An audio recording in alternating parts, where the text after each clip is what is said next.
दोस्तों, हम सब उस देश में रह रहे हैं जहां अगर आप एक पीएन बनना चाहते हैं तो आपसे पूछा जाएगा भाई आप कितना पढ़े लिखे हैं, और पूछने तक से ही काम नहीं चलता बल्कि प्रमाण भी मांगा जाता है। और वहीं अगर आप देश का शासन चलाना चाहते हैं, कानून बनाने के लिए राजनीति में जाकर मंत्री बनना चाहते हैं, तो आपसे बस कुछ योग्यताओं की मांग की जाती है, जैसे कि आप भारत देश के नागरिक हो, आपकी उम्र इतनी हो, वगैरह वगैरह। लेकिन आपसे आपकी शिक्षा के क्षेत्र में कोई योग्यता नहीं पूछी जाती।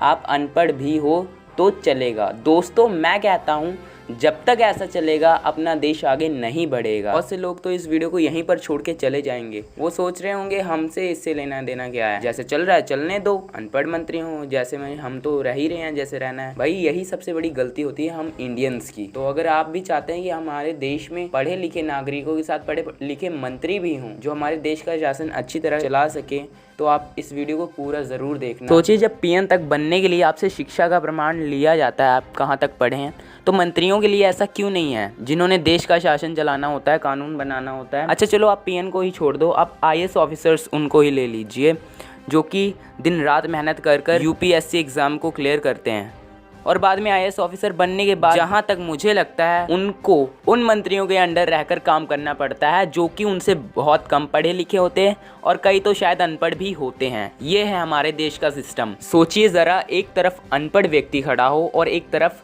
पढ़ा लिखा व्यक्ति, और उन दोनों को कह दिया जाए कि आप कानून बनाइए, तो क्या लगता है आपको कौन सा व्यक्ति सबसे सही नियम अनुसार, संविधान के अनुसार और सबसे ज़्यादा ज़रूरी लोगों के हितों का ध्यान रखते हुए कानून बना पाएगा? मेरा मानना है कि पढ़ा लिखा व्यक्ति सही से कानून बना पाएगा, क्योंकि जिस व्यक्ति ने पढ़ाई की होगी वह संविधान को सही से समझ सकेगा, आसानी से समझ सकेगा और संविधान के दायरे में रहते हुए कानून को बनाएगा।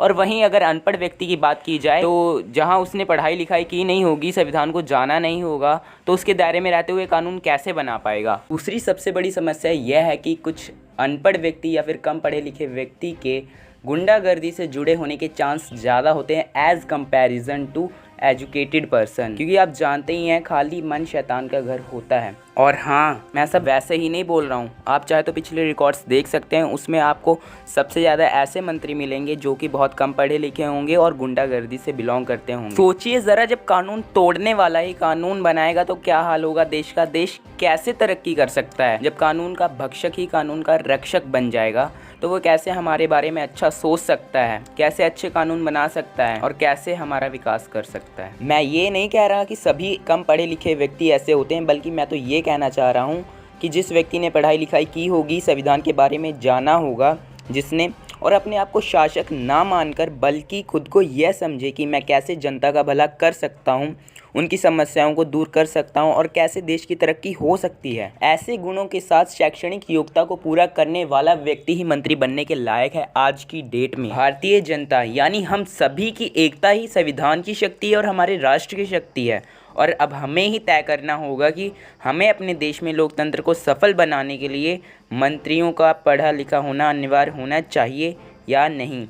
मैं चाहता हूं कि मेरी आवाज़ अब आपकी आवाज़ बने, और वो भी बस इसी चीज़ की मांग करे कि मंत्रियों के लिए भी शैक्षणिक योग्यता होनी चाहिए, और जब वह इस योग्यता को पूरी करे तभी वह मंत्री बन सके, फिर वो चाहे राष्ट्रपति हो, प्रधानमंत्री हो, एमएलए हो, सांसद हो, कोई भी हो। अगर आप अपने देश के बारे में ज़रा सा भी सोचते हैं तो मुझे उम्मीद है कि आप इस बारे में चर्चा ज़रूर करेंगे और दूसरों को भी इसके बारे में बताएंगे, और इस वीडियो को ज़्यादा से ज़्यादा शेयर करें ताकि सभी लोग इस बारे में जागरूक हो सकें और वो भी इसी चीज़ की मांग करें। जय हिंद, वंदे मातरम।